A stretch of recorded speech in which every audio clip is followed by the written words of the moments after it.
Hello అండి. Welcome back to our channel Andhra రుచులు by మల్లిక. ఈరోజు మనం హైదరాబాదీ స్పెషల్ అయిన కద్దు కి ఖీర్‌ని ఎలా ప్రిపేర్ చేసుకోవాలో చూసేద్దాం పదండి.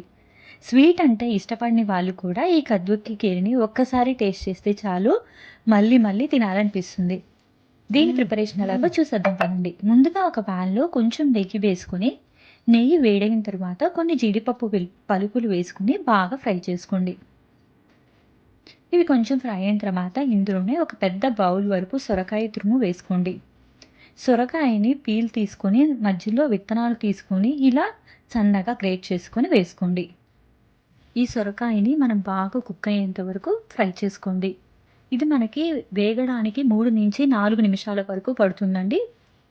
ఇలా బాగా వేగిన తర్వాత ఇందులోనే కొంచెం ఇలాచీ పౌడర్ వేసుకుందాం.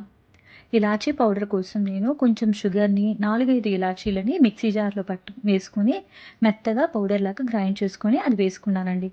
ఇందులోనే ఒక కప్పు వరకు సగ్గుబియ్యం వేసుకుందాం. సగ్గుబియ్యం 2 గంటల ముందు వరకు నానబెట్టుకొని వేసుకోవాలి. ఇప్పుడు ఈ రెండిటిని బాగా ఫ్రై చేసుకుందాం 2, 3 నిమిషాల పాటు. సగ్గుబియ్యం ఆల్రెడీ నానిపోయినాయి కాబట్టి తొందరగానే ఉడికిపోతుంది. ఇలా ఫ్రై చేసుకున్న తర్వాత ఇందులోనే ఒక ప్యాకెట్ వరకు పాలు పోసుకున్నానండి. నేను హాఫ్ లీటర్ ప్యాకెట్ తీసుకున్నాను. పచ్చి పాలే తీసుకున్నానండి. నేనేమి కాచి చల్లార్చిన పాలైతే వాడట్లేదు. పచ్చి పాలే వాడాను. ఇందులోనే ఒక గ్లాస్ వరకు పాలు పోసుకుందాం.